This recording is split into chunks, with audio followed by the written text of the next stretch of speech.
नमस्कार साथियों, गौरव ज्ञान धारा में आप सभी का स्वागत है। कैसी चल रही है आप लोगों की पढ़ाई? अच्छी ही चल रही होगी, क्योंकि अब तो लड़नी पड़ेगी अपन को लड़ाई। दो लड़ाइयां हैं, एक हमारी बेरोजगारी से संबंधित है, एक अरावली को बचाने के लिए है। तो निरंतर इन दोनों चीजों पे हम तो काम कर ही रहे हैं। आपको अपनी पढ़ाई पे पूरा फोकस करना है, पहले ये ध्यान रखें। और साथ साथ में जब आपको लगता है रिलैक्स हो गए तो एक आध पोस्ट आप अरावली के समर्थन में कर सकते हो। कई जने कहते हैं ना कि ये एक वीडियो बनाने से या रील बनाने से क्या होगा, तो ये रील बनाने से ही आज राजस्थान के घर घर तक ये सूचना पहुंच चुकी है कि क्या हो सकता है और क्या होगा।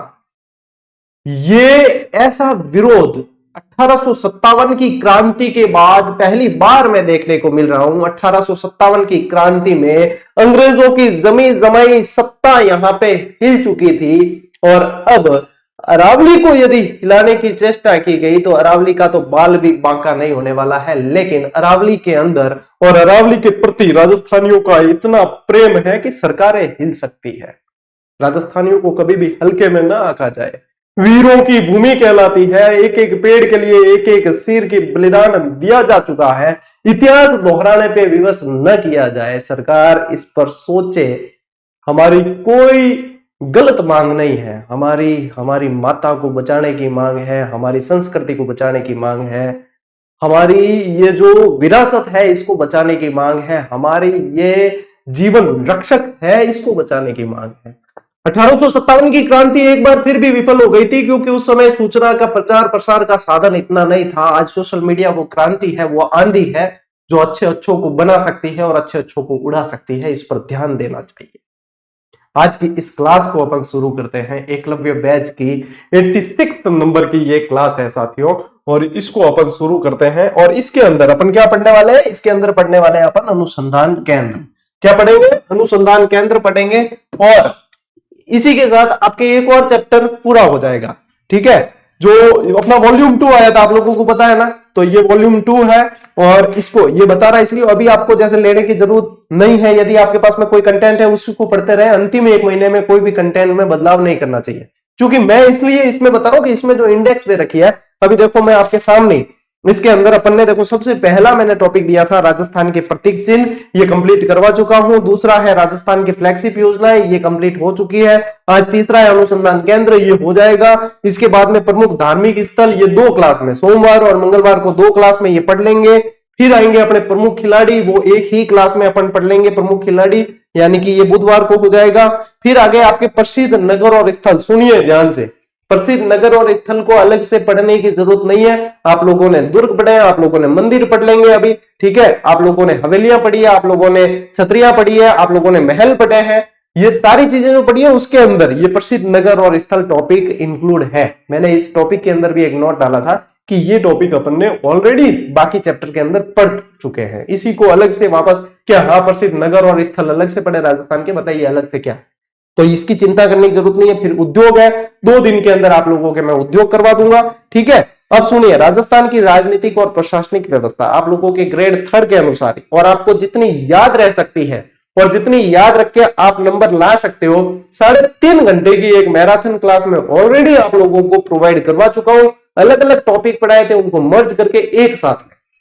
यदि आप चाहोगे तो मैं उसका लिंक फिर से टेलीग्राम पे डाल दूंगा, बाकी आप जो है सर्च करके भी देख लोगे तो आ जाएगी, उसको देख लेना, आपके ये चीज क्लियर है। ठीक है, फिर आई जन कल्याणकारी योजनाएं, तो ये 2 दिन का चैप्टर है। ठीक है, फिर अगला आपने क्या आता है, शिक्षण अधिगम के नवाचार। इसमें से बहुत कम प्रश्न बनने की संभावना है, क्योंकि कई सारे नवाचार हो गए बंद। जो चालू है उनको बहुत अच्छे से पढ़ेंगे, जो बंद हो गए उनको भी पढ़ेंगे अपन। ठीक है, तो एक दिन ये हो जाएगा अपने। फिर आई विद्यार्थी कल्याणकारी योजना, 1 दिन का टॉपिक है। विद्यालय प्रबंधन और संबंधित समितियां, ये भी 1 दिन का टॉपिक है। फिर आ गई एनईपी, ये भी 1 दिन का टॉपिक है। और आरटीई है, ये सब मान के 2-3 दिन के हैं। यानी कि अपने मेरे टारगेट है कि आप लोगों को 5 जनवरी तक ये चीजें, 5-6 जनवरी तक मैं आराम से कंप्लीट करवा दूंगा। साथ साथ में आप लोगों की प्रैक्टिस चलती रहे, साथ साथ में आप लोगों का रिवीजन चलता रहे, क्योंकि मैं लेता हूं आप लोगों के 24 घंटे में से मुश्किल से 1 घंटे क्लास। तो ऐसा नहीं है कि आप जो है कोचिंग संस्थानों की तरह 6-6, 7-7 घंटे वहीं पे बैठे हो क्लास में, आपको सेल्फ स्टडी का समय नहीं मिल रहा, वो चीज नहीं है। मैं आप लोगों के मुश्किल से 1-8 घंटे की क्लास लेता हूं, उसके अलावा आप लोगों के पास में 23 घंटे हैं। आप रिवीजन करें, आप प्रैक्टिस करें, आप अपने आप दूसरे जो सब्जेक्ट है उन पे ध्यान दें, और साथ साथ में ये चलता रहेगा। और जैसे जैसे आप लोगों को हर वीक में 2 दिन समय दिया जाता है, क्लास का ब्रेक रखा जाता है 2 दिन, 5 दिन क्लास आती है, 2 दिन किस लिए कि रिवीजन करें, अभ्यास करें। ठीक है, आरपीएससी के केसरी सिंह जी ने क्या कहा था कि क्या कोई कोचिंग संस्थान उनको समय नहीं देता है रिवीजन कराने के लिए, इसीलिए मैंने कहा है ये अपना जीजीडी का प्लेटफॉर्म कोचिंग संस्थानों से थोड़ा अलग है। अपने यहाँ पे बिल्कुल रणनीति के साथ में चला जाता, 5 दिन पढ़े, 2 दिन आप प्रैक्टिस करें, 2 दिन आप रिवीजन करें, शनि रवि की छुट्टी रखी जाती है, हमें भी सांस लेने का अवसर मिले। ठीक है, तो ये चीज है। तो ये रही भैया, जिसको चिंता थी ना कि ये पूरी होगी कैसे होगी क्या होगी, तो 85% से ज्यादा तो हो चुकी, 15% बाकी है अपने सिलेबस का, वो भी 5 जनवरी तक अपने कंप्लीट हो जाएगा। फिर बच्चे 10 दिन रिवीजन कर लेंगे, अपन करंट अफेयर्स पढ़ लेंगे, रिवीजन कर लेंगे, मैराथन है जो आनी है वो आ जाएगी। ठीक है, सही सेट प्लानिंग चल रही है। आप लोगों ने यदि गैप दिया होगा तो अब आपको जोर पड़ेगा। ठीक है, चलो करें शुरू अपने इस आज की क्लास को। ठीक है, करते हैं। देखो, अनुसंधान केंद्र पढ़ना। ठीक है, अनुसंधान केंद्र में जो जो जानकारियां बने हैं वे सारी की सारी मैं बता दूं थाने, और थे याद कर लियो। इन बारे अनुसंधान केंद्र के पूछ ही रहे। सब पहले नंबर 1 है भाई काजरी। ठीक है, काजरी, काजरी का मुख्यालय आप लोगों को पूछा जाता है। काजरी और आपरी दोनों का मुख्यालय है जोधपुर के अंदर। दोनों का मुख्यालय कहां है? जोधपुर के अंदर है। केंद्रीय शुष्क क्षेत्र अनुसंधान संस्थान इसे कहा जाता है। क्या गुरुजी इंग्लिश में नाम बताओ तो central arid zone research institute Jodhpur के अंदर है। ठीक है, और ये इसी का लोगो है, और इसमें आप जो है अच्छे तरीके से देख सकते हो।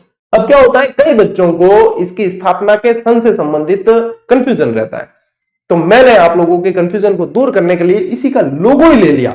और लोगो में सबसे बढ़िया चीज कि यहाँ पे जो है इसका सन भी लिखा हुआ है 1959। स्थापना वर्ष कौन सा है इसका? 1959 है। जोधपुर के अंदर स्थापना है, लोगों के अंदर जोधपुर भी लिखा हुआ है। और इसकी बिल्डिंग में यदि देखोगे ना तो यहाँ पे आप लोगों को ये दिखेगा नहीं, लेकिन यहाँ पे इसका सन लिखा हुआ है 1959। कि ये कब स्टेबलाइज हुई? तो 1959 के अंदर। ये कब स्थापित हुई है? 1959 के अंदर हुई है। बढ़िया प्रश्न है, सिंपल है लेकिन अच्छा है। ऑस्ट्रेलिया और यूनेस्को के सहयोग से इसे स्थापित किया गया है, ये थोड़ा अच्छा प्रश्न है। और यह संस्था शुष्क और अर्ध शुष्क क्षेत्रों में वनों का विकास, शोध और अध्ययन का कार्य करती है। और मैं समझता हूं इसका जो है, यदि सरकार ने अपनी नीतियां चेंज नहीं की तो इनका कार्य क्षेत्र और बढ़ेगा, क्योंकि फिर मरुस्थलीय शुष्क और अर्ध शुष्क क्षेत्र बढ़ जाएगा। अरावली तो रोके हुए इनको, अरावली बीच में से हट जाएगी, रक्षा का प्रहरी हट जाएगा, तो इनका कार्य क्षेत्र बढ़ेगा और काजरी की स्थापना करनी पड़ेगी। भाई मेरे तो दिमाग में जहन में एक ही बात घूमे तो बार बार आजिया करे। ठीक है, तो ये देख लो इसका काम क्या है। यह संस्था शुष्क और अर्ध शुष्क क्षेत्रों में वनों का विकास, शोध और अध्ययन का कार्य करती है। इसके 5 उपकेंद्र हैं। इसके उपकेंद्र कितने? 5 है। बीकानेर, जैसलमेर, पाली, भुज जो गुजरात के अंदर है, और लद्दाख। कहां है? बीकानेर, जैसलमेर, पाली। उपकेंद्र के अंदर राजस्थान के अंदर 3 है, बीकानेर, जैसलमेर, पाली है, और फिर है आप लोगों के भुज और लद्दाख। ठीक है, तो देखो यहां याद कर सको, यदि थे ट्रिक को याद करनी पड़े, मेरे दिमाग में हाथों हाथ ही ट्रिक है ये कि बीकानेरी भुजिया, ये तो सभी को ध्यान है, बीकानेरी भुजिया। ठीक है, फिर बनाते हैं अपन पाली लेजा। ले हाथों हाथ ट्रिक क्या? बीकानेरी भुजिया पाली ले जा, तो बीकानेरी भुजिया पाली ले और जा। आई शाबाश, हाथों हाथ इन्वेंशन, हाथों हाथ ट्रिक बन गई है। और क्या चाहोगे तुम? कहते हैं एक मुहावरा है कि अंधा क्या चाहे 2 आंखें, और स्टूडेंट क्या चाहे याद करने का तरीका। तो जीजीडी है तो मुमकिन है, ले स्क्रीनशॉट, आगे बढ़ा। फिर देखिए आया आपके आपरी। आपरी क्या है? शुष्क वन अनुसंधान संस्थान। ठीक है, शुष्क वन अनुसंधान संस्थान, एरिड फॉरेस्ट रिसर्च इंस्टीट्यूट इसे कहा जाता है। स्थापना इसकी 1985 में है। 1987-88 में इसने काम प्रारंभ कर लिया था। 1987 कई जगह आपको लिखा मिलेगा, एक्चुअल 1988 में काम प्रारंभ इसने कर दिया था जोधपुर के अंदर। ठीक है, भारतीय वानिकी अनुसंधान एवं शिक्षा परिषद देहरादून द्वारा यह संचालित होती है। ठीक है, भारतीय वानिकी अनुसंधान एवं शिक्षा परिषद देहरादून द्वारा। और इसका उद्देश्य क्या है? राजस्थान, गुजरात राज्यों, दादरा नगर हवेली केंद्र शासित प्रदेश के गर्म, शुष्क और अर्ध शुष्क क्षेत्रों में वैज्ञानिक अनुसंधान द्वारा वानिकी के क्षेत्रों में ऐसी तकनीकें विकसित करना जिससे वानस्पतिक क्षेत्र बढ़े और जैव विविधता का संरक्षण हो सके। तो ये इसका उद्देश्य है, ये इसके कार्य हैं आप कह सकते हो। और साथ साथ में मेन चीज तो क्या है, स्थापना और कहां है वो ध्यान रखना है। तो ये भी कहां है, इसका मुख्यालय कहां है, जोधपुर। इसका मुख्यालय कहां है, जोधपुर, ये यहां पे दे रखा है, ठीक है, ध्यान रखना। लो स्क्रीनशॉट। देखो मेन जो है उसकी थोड़ी डिटेल बता रहा हूं, बाकी के अपने को सन और मुख्यालय ही ध्यान रखना है, ठीक है। चलिए आगे बढ़ते हैं। केंद्रीय शुष्क बागवानी संस्थान ICAR सबसे मोस्ट इंपॉर्टेंट है, एग्जामिनर का फेवरेट प्रश्न है कि केंद्रीय शुष्क बागवानी संस्थान कहां है। ये बिछवाल बीकानेर के अंदर है। ये कहां है, बिछवाल बीकानेर के अंदर है। मोस्ट इंपॉर्टेंट कर देना, सबसे ज्यादा महत्वपूर्ण प्रश्न है।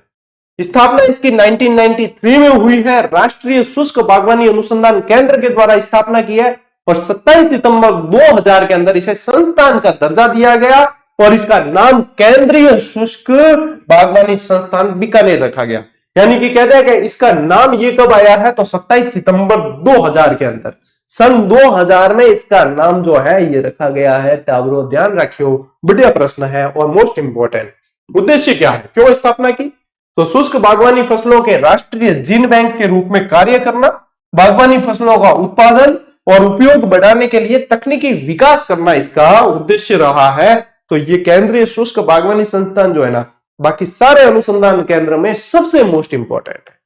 भूलने की या छोड़ने की परमिशन आप लोगों को नहीं दी जाती है और याद रखने की परमिशन ग्रांटेड है, ठीक है, याद रखने की परमिशन दी जाती है, याद रखें इसे। चलिए स्क्रीनशॉट लो, आगे बढ़ते हैं। अगला देखिए, रारी, ये बहुत बार बनता है, ये भी मोस्ट इंपॉर्टेंट कर देना। राजस्थान कृषि अनुसंधान संस्थान रारी दुर्गापुरा जयपुर के अंदर है। कहां है, दुर्गापुरा जयपुर। यहां याद नहीं रहा ना, तो देखो मैं बोर्ड और फोटो ही लिया हो कि राजस्थान एग्रीकल्चर रिसर्च इंस्टीट्यूट कहां है, दुर्गापुरा जयपुर। और एक ए यानी इन बोर्ड में हट गयो है, अपा लगा दा कि कौन, दुर्गापुरा जयपुर के अंदर है, मोस्ट इंपॉर्टेंट। यह श्री कर्ण नरेंद्र कृषि विश्वविद्यालय जोबनेर जयपुर का एक घटक है। इंपॉर्टेंट चीज भैया, डिटेल यदि पढ़नी है। 1943 में इसकी स्थापना हुई है और 1977 में फसल अनुसंधान की जिम्मेदारी इसे दी गई है, ठीक है। स्थापना कब है, 1943, 1943 के अंदर इसकी स्थापना है। उद्देश्य क्या है, कृषि उत्पादन प्रणालियों की उत्पादकता, लाभप्रदता और स्थिरता बढ़ाने के लिए अनुसंधान करना। अनुसंधान के लिए है, रिसर्च इंस्टीट्यूट है ये, तो आप लोगों को ध्यान रखना है। ये दुर्गापुरा जयपुर के अंदर है रारी का मुख्यालय, ठीक है। Rajasthan agriculture research institute, most important. लीजिए स्क्रीनशॉट, फिर बढ़ते हैं आगे। अगला देखिए, सरसों अनुसंधान निदेशालय कहां है, ये सेवर भरतपुर के अंदर, मोस्ट इंपॉर्टेंट है ये। देखो इसमें भी सन देखना हो तो इसी का लोगो है 1993, ठीक है। सरसों अनुसंधान निदेशालय, स्थापना इसकी 20 अक्टूबर 1993 को होती है। स्थान सेवर भरतपुर में। पूर्व में इसे राष्ट्रीय सरसों अनुसंधान के रूप में संचालित किया गया था और 11वीं पंचवर्षीय जो योजना आई उसमें इसे सरसों अनुसंधान निदेशालय के रूप में उन्नत कर दिया गया। पहले प्रारंभ में यह सरसों अनुसंधान केंद्र के रूप में था, फिर बाद में सरसों अनुसंधान निदेशालय के रूप में इसे तब्दील कर दिया गया। कौन सी योजना में, 11वीं योजना के अंदर। कार्य क्या है इसका, राई सरसों के आनुवांशिक संसाधनों और उस पर जानकारी के लिए राष्ट्रीय निक्षेपागार का यह कार्य करता है। तेल और बीज आहार की उत्पादकता और गुणवत्ता में सुधार करने के लिए बुनियादी कार्यनीतिक और अनुप्रयुक्त अनुसंधान है ये, ठीक है। यानी कि तेल वाले बीजों से रिलेटेड, जिसमें राई और सरसों जो है वो महत्वपूर्ण है, उसके आधारित जो है ये जानकारी के लिए ये काम करता है, ठीक है। तो ये ध्यान रखना आपको, 1993 सेवर भरतपुर। ये पूछा जा सकता है कि इसको नाम बदल के सरसों अनुसंधान निदेशालय कब किया गया, मोस्ट इंपॉर्टेंट चीज है, स्क्रीनशॉट ले लो। अगला देखिए, केंद्रीय भेड़ और ऊन अनुसंधान संस्थान CSWRI। यहां पे आप जो है इनकी एक पोस्ट भी देख रहे हो, भारत की 7.5 करोड़ भेड़ों और भेड़ पालकों का हितैषी, किसानों का सच्चा साथी CSWRI एट ग्लांस, ठीक है। यहाँ पे इनका एड्रेस तक दे रखा है, यानी कि यह है कहां, टोंक के अंदर है। अविका नगर मालपुरा टोंक में है और 1962 में इसे स्थापित किया गया। 1962 में इसे स्थापित किया गया। भारतीय कृषि अनुसंधान परिषद का ही एक प्रमुख संस्थान है। यहां पे देखोगे आप तो ICAR का लोगो यहां पे देखने को मिलेगा आपको, ठीक है। और इधर है CSWRI का लोगो, यानी कि ये इसी का ICAR का ही एक प्रमुख संस्थान है जो भेड़ों और खरगोशों पर अनुसंधान करता है। प्रशिक्षण और विस्तार गतिविधियों में यह लगा हुआ है। भेड़ और खरगोश भी है, ध्यान रखना, भेड़ और खरगोश दोनों पे यह अनुसंधान करता है। भेड़ मुख्य है। फिर देखिए मोस्ट इंपॉर्टेंट एक और चीज, राष्ट्रीय उष्ट्र अनुसंधान केंद्र, उष्ट्र यानी कि ऊंट, उष्ट्र यानी कि ऊंट अनुसंधान केंद्र, इसकी स्थापना 20 सितंबर 1995 को होती है जोहड़बीड़ बीकानेर के अंदर। कहां होती है? जोहड़बीड़ बीकानेर, जोहड़बीड़ बीकानेर मोस्ट इंपॉर्टेंट है। 5 जुलाई 1984 को इसकी स्थापना हुई थी।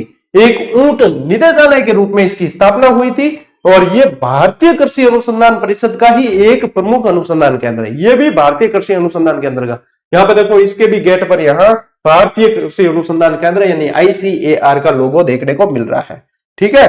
तो यह आप लोगों को ध्यान रखना है। देखो इसकी स्थापना ऊंट निदेशालय के रूप में 1984 में कर दी गई थी। 1995 में इसे जो है उष्ट्र अनुसंधान केंद्र के रूप में स्थापित किया गया, ठीक है। मोस्ट इंपॉर्टेंट चीज है, स्क्रीनशॉट ले लीजिए, ठीक है। अब देखिए, अब यहां तक आप लोगों को मैंने डिटेल जानकारी दे दी। अब अपने को क्या पढ़ना है? अब अपने को सिर्फ नजर मारनी है एक बार कि कौन सा अनुसंधान केंद्र कब स्थापित हुआ और किसका मुख्यालय कहां है। बस इसमें से आप लोगों के अनुसंधान केंद्र में यही जानकारी पूछी जानी है। इसी के साथ में अपना ये टॉपिक भी, ये जैसे ही अपन पढ़ लेंगे ये टॉपिक अपना पूरा हो जाएगा। अगली बात समझ, ठीक है। चला पढ़ा। देखो राजस्थान का पहला यांत्रिकी कृषि फॉर्म कौन सा है? यांत्रिकी कृषि फॉर्म आपका है सूरतगढ़ गंगानगर के अंदर। 1956 में 1956 में रूस की सहायता से इसे स्थापित किया गया था। देखो सूरतगढ़ एक तो ध्यान रखना है रूस की सहायता से, एक जैतसर ध्यान रखना है, दूसरा है वो जो कनाडा की सहायता से है, ठीक है। जैतसर कनाडा की सहायता से है और ये रूस की सहायता से है। तो सूरतगढ़ वाला 1956 में स्थापित किया गया रूस की सहायता से, और दूसरा यांत्रिकी कृषि फॉर्म जैतसर में है जो कनाडा की सहायता से स्थापित हुआ। फिर आगे आपने काजरी, फिर आगे आपने काजरी central arid zone research institute Jodhpur 1959 और केंद्रीय शुष्क क्षेत्र अनुसंधान संस्थान, इसका हिंदी में नाम है। फिर आता है शुष्क वन अनुसंधान संस्थान AFRI arid forest research institute 1985 Jodhpur. अभी अपन ने डिटेल पढ़ी है इसके बारे में। फिर देखिए राजस्थान राज्य कृषि विपणन बोर्ड, यह है 1974 में स्थापित है और जयपुर के अंदर है। राजस्थान राज्य भंडारण निगम, इसका मुख्यालय कहां है? इसका मुख्यालय भी जयपुर के अंदर है और 23 दिसंबर 1957 को स्थापना की गई इसकी। फिर देखो राजस्थान राज्य सरकारी spinning and ginning mills federation limited, 1 अप्रैल 1993 को इसकी स्थापना की गई। साथ ही ध्यान रखो कि राजफेड राजस्थान राज्य सरकारी क्रय विक्रय संघ लिमिटेड जो है वो 26 नवंबर 1957 को जयपुर में स्थापित हुआ है। फिर अभी अपन ने पढ़ा है एक राष्ट्रीय सरसों अनुसंधान केंद्र, वो कब है, कहां है? आपके सेवर भरतपुर में और 1993 के अंदर है, 1993। ये मोस्ट इंपोर्टेंट है, ध्यान रखना। ये सरसों अनुसंधान केंद्र मोस्ट इंपोर्टेंट है। राष्ट्रीय मसाला बीज अनुसंधान केंद्र, ये भी मोस्ट इंपोर्टेंट है, तबीजी अजमेर वाला, ठीक है। ये कहां है? तबीजी अजमेर, 22 अप्रैल 2000 में, डुमरा के निकट है ये। 22 अप्रैल 2000 के अंदर इसकी स्थापना की गई है, ठीक है। अगला देखिए जोजोबा होहूबा कृषि फॉर्म, इसके 3 जगह ध्यान रखना है आपको, डंड जयपुर, फतेहपुर सीकर और झज्जर बीकानेर। जोजोबा होहूबा का काम क्या है? इसका काम है भारी तेल के रूप में इसको जो है काम में लिया जाता है, ठीक है ना। ये जोजोबा होहूबा इजरायली पौधा है, ठीक है, ध्यान रखना। ये स्क्रीनशॉट लो। ऐसे ये वॉल्यूम 2 के अंदर आप लोगों को ये सारणी मैंने पूरी दे रखी है, ये उसी के अंदर से मैंने यहाँ पे उसी के अंदर से लिया, वहीं से मैं पढ़ा रहा हूं आप लोगों को, ठीक टाइप। चलो आगे बढ़ा के, ओके। अब देखिए इसबगोल अनुसंधान केंद्र कहां है? मंडोर जोधपुर के अंदर। इसबगोल अनुसंधान केंद्र कहां है? मंडोर जोधपुर। तो बताओ इसबगोल की मंडी कहां है? ये कमेंट करके बताना। केंद्रीय कृषि अनुसंधान केंद्र कहां है? अपने दुर्गापुरा जयपुर के अंदर, ठीक है। बीज गुण नियंत्रण प्रयोगशाला कहां है? दुर्गापुरा जयपुर के अंदर है ये भी। मक्का अनुसंधान केंद्र का है, ये फसलों से संबंधित अनुसंधान केंद्र आ गए आपके, मक्का अनुसंधान केंद्र कहाँ है आपके? बयाना भरतपुर के अंदर और मोखर गांव बांसवाड़ा के अंदर। बयाना भरतपुर और मोखर गांव बांसवाड़ा के अंदर है। बाजरा अनुसंधान केंद्र कहाँ है साथियों? बाड़मेर के अंदर है बाजरा अनुसंधान केंद्र। ज्वार अनुसंधान केंद्र कहाँ है? ज्वार अनुसंधान केंद्र है उदयपुर के अंदर, वल्लभनगर। कहाँ है? वल्लभनगर उदयपुर में। चावल अनुसंधान केंद्र कहाँ है? भारत के अंदर सबसे ज्यादा खाई जाने वाली यदि कोई फसल है तो वो चावल है। गेहूं तो बहुत कम खाते हैं, गेहूं तो ये हरित क्रांति के बाद में खाने लगे, ठीक है। उससे पहले तो राजस्थान में और तो बाजरा ही खाते थे। और चावल यदि भारत को देखे तो चावल, क्योंकि साउथ इंडियन आप देखो ज्यादातर चावल ही मिलेंगे आप लोगों को, ठीक है। तो ये देखो चावल अनुसंधान केंद्र बांसवाड़ा के अंदर है। कपास अनुसंधान केंद्र कहाँ है? श्री गंगानगर के अंदर है।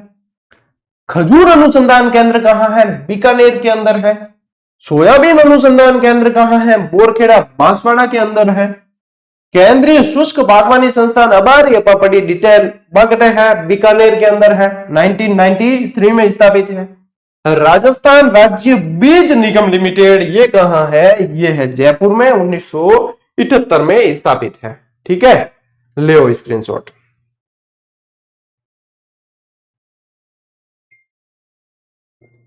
बढ़े आगे। ओके, अब देखिए ये तो अपन ने ये दो तो पढ़ लिए, अभी पढ़े हैं ये दो तो इसी लास्ट स्लाइड में भी थे। फिर देखो राजस्थान उद्यानिकी एवं नर्सरी विकास समिति, जिसे राजहंस के नाम से भी जानते हैं, ये 2006-7 में स्थापित है जयपुर के अंदर। ये 2006-7 में है, जयपुर में ही है, ठीक है। और आप लोगों को बताऊं, देखो जितने अनुसंधान केंद्र है ना वो सारे के सारे यहाँ पे आप लोगों को बताए जा रहे हैं। इसके अलावा कहीं मिल जाए इक्के दुक्के तो ही है, बाकी तो लगभग आ गए इसके अंदर, ठीक है। यहीं से आप लोगों को पूछे जाना है प्रश्न। राजस्थान राज्य बीज एवं जैविक उत्पादन प्रमाणीकरण संस्था कहाँ है? जयपुर में, 1977-78 में स्थापना की गई। फिर देखो चौधरी चरण सिंह राष्ट्रीय कृषि विपणन संस्थान NIAM, यह 8 अगस्त 1988 को स्थापित है, ये भी जयपुर के अंदर है। राजस्थान कृषि उद्योग निगम ये कहाँ है? 1965 में ये जो है जयपुर में स्थापित की गई। फिर कृषि लागत एवं मूल्य आयोग CACP ये भी 1965 के अंदर है, ठीक है। खजूर टिश्यू कल्चर प्रयोगशाला, देखो टिश्यू कल्चर प्रयोगशाला आया तो जोधपुर है।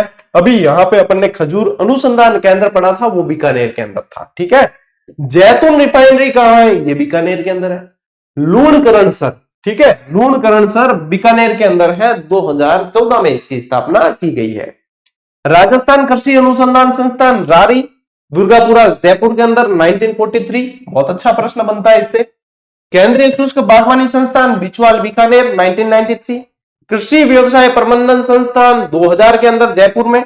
और टिश्यू कल्चर प्रयोगशाला डायरेक्ट पूछे तो झालावाड़ के अंदर है। टिश्यू कल्चर प्रयोगशाला आपको डायरेक्ट पूछते हैं तो झालावाड़ के अंदर है। बहुत अच्छा प्रश्न है ये भी, लीजिए स्क्रीनशॉट।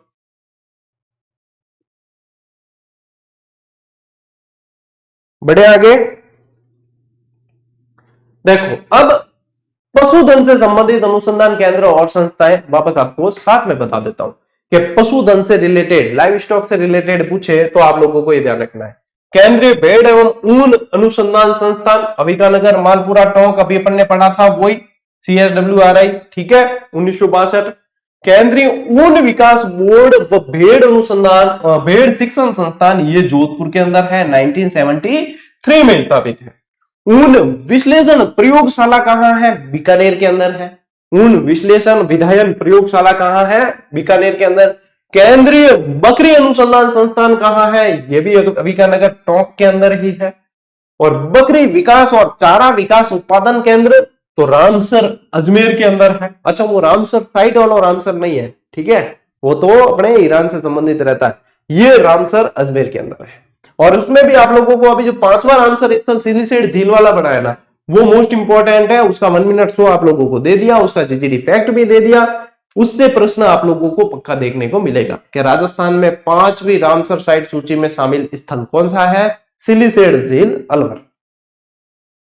नोट देखो इसके अंदर ध्यान रखना, ये 1981 में स्विट्जरलैंड की सहायता से स्थापित हुआ। केंद्रीय ऊंट प्रजनन एवं अनुसंधान संस्थान जोड़बीड़ बीकानेर, ये 5 जुलाई 1984, अभी बताया आप लोगों को। इसे 1984 में ऊंट निदेशालय के रूप में स्थापित किया था, जबकि ऊंट अनुसंधान के रूप में इसकी स्थापना 20 सितंबर 1995 को हुई है। राष्ट्रीय घोड़ा अनुसंधान केंद्र कहां है? बीकानेर के अंदर 1989 के अंदर है, 1989 के अंदर। चलो स्क्रीनशॉट लो टालो, इनको भी स्क्रीनशॉट लो तो वो भी थारे पक्को पूछिए कि हाँ वो भी बढ़ा दियो। इसके बाद देखो विभिन्न अनुसंधान और प्रजनन केंद्र यानी पशुओं से रिलेटेड, और आप देख लो कि अलग अलग जैसे गायों के अलग है वगैरह, है ना, तो वो सारे भी वापस देख लो आप। कि मेवाती गाय प्रजनन केंद्र कहां है? बस्सी जयपुर के अंदर है। हरियाणवी गाय प्रजनन केंद्र कहां है? कुमेर भरतपुर के अंदर है। मालवी गाय प्रजनन केंद्र कहां है? डग झालावाड़ के अंदर है। सांचौरी गाय का सांचौर में ही होगा, सांचौर जालोर। राठी गाय का नौहर के अंदर है, नौहर हनुमानगढ़। अच्छा प्रश्न है। कांकरेज गाय प्रजनन केंद्र कहां है? चौहटन बाड़मेर के अंदर है। अभी और बताऊंगा, पहले इसका स्क्रीनशॉट लो एक बार। इसके बाद देखो गिर गाय प्रजनन केंद्र कहां है? डग झालावाड़ और रामसर अजमेर, दोनों जगह ध्यान रखना है। गिर का दोनों जगह आप लोगों को ध्यान रखना है। थारपारकर गाय कहां है? इसका प्रजनन केंद्र किशनगढ़ अजमेर के अंदर। अब थारपारकर गाय यदि देखेंगे अपन अधिक कहां पाई जाती है, तो अपने सीमावर्ती जिलों के अंदर पाई जाती है, लेकिन इसका प्रजनन केंद्र कहां है? अजमेर के अंदर है, तो ये स्पेशली ध्यान रखना। मुर्रा भैंस प्रजनन केंद्र कुमेर भरतपुर और डग झालावाड़ के अंदर। केंद्रीय भैंस प्रजनन और अनुसंधान केंद्र, इसको मोस्ट इंपोर्टेंट कर देना, यह अच्छा प्रश्न है, वल्लभनगर उदयपुर के अंदर है। केंद्रीय बकरी अनुसंधान केंद्र और प्रजनन केंद्र, ये जो है ये भी मोस्ट इंपोर्टेंट है, और ये अंबिकानगर टोंक के अंदर है। बकरी प्रजनन और प्रजनन फार्म और चारा उत्पादन केंद्र, ये भी मोस्ट इंपोर्टेंट, और ये कहां है? ये अभी आप लोगों को बताया था, रामसर अजमेर में है। फिर देखो जैसलमेरी भेड़ प्रजनन केंद्र, ये कहां है? पोखरण जैसलमेर और मंडोर जोधपुर। मानपुरी भेड़ प्रजनन केंद्र, ये कहां है? ये जयपुर के अंदर। मारवाड़ी भेड़ प्रजनन केंद्र कहां है? जोधपुर के अंदर। चोगला भेड़ प्रजनन केंद्र कहां है? कोडमदेसर बीकानेर के अंदर। मगरा भेड़ प्रजनन केंद्र, मगरा तो पाई बीकानेर में जाती है, तो बीकानेर के अंदर। पुंगल भेड़ प्रजनन केंद्र, ये भी बीकानेर। नाली भेड़ प्रजनन केंद्र, नाली कौन सा क्षेत्र है? गग्गर के जो बहाव क्षेत्र उसको नाली कहते हैं, तो नाली भेड़ प्रजनन केंद्र हनुमानगढ़ में। सोनारी भेड़ प्रजनन केंद्र कहां है? चित्तौड़गढ़ के अंदर है। तो पशुओं से रिलेटेड भी जितने प्रजनन केंद्र हैं, अनुसंधान केंद्र हैं, वो सारे मैंने बता दिए हैं। स्क्रीनशॉट लो भाई जी, ठीक है। और इसी के साथ में शॉर्ट एंड स्वीट क्लास थी, अनुसंधान केंद्र में ज्यादा कुछ है नहीं। अब जैसे उद्योगों से संबंधित रहे अनुसंधान केंद्र, मैं बता देता हूं। तो चूंकि अपन को उद्योग पूरा टॉपिक ही पढ़ना है, तो डबल डबल टाइम क्यों लगाया जाए? उसके अंदर अपन वैसे ही संस्थाएं पढ़ेंगे, उसके अंदर वैसे ही उनके जो है अनुसंधान केंद्र पढ़ेंगे, उनसे रिलेटेड जहां जहां उनके मुख्यालय सारे पढ़ने हैं, तो वो तो उद्योग में अपन पढ़ लेंगे। औद्योगिक के अलावा अपने जो है हो गए सारे के सारे अनुसंधान केंद्र। आप लोगों को अब ये जानकारी आपको याद रखनी है और अच्छे तरीके से पढ़ना है। साथियों ध्यान रखना कि जिस समय आप ये सोचकर बैठ जाते हो कि अब हम जो है बहुत अच्छे जोन में आ चुके हैं, वहीं पे आप रिलैक्स करने लगते हो, तभी अगला खिलाड़ी आप लोगों से आगे निकल जाता है। तो कभी भी रिलैक्स मूड में नहीं आइए। जब तक आप अपना लक्ष्य हासिल नहीं कर जाते, तब तक तो बैठना ही नहीं है, तब तक तो रुकना ही नहीं है, क्योंकि रुक कर भी हमने क्या उखाड़ लिया, जो हम जो है अब और हम रुक के थोड़ा सा रेस्ट करना चाहें। ये रेस्ट, ये आराम अब सिलेक्शन के बाद ही किया जाए, क्योंकि तभी अच्छा लगेगा। अभी हमने आराम भी कर दिया तो कई लोग ताने मारेंगे, और उन तानों का जवाब क्या है? सिर्फ एक, आपकी सफलता। तो जब तक सफल नहीं होते हो तब तक रुकना नहीं है, ध्यान रखना इस बात को। तो इसी के साथ अपनी ये क्लास यहीं पे अपन समाप्त करते हैं, और अब मिलेंगे साथियों अगली क्लास में, अगले सेशन के अंदर। तब तक के लिए राम राम, जय हिंद।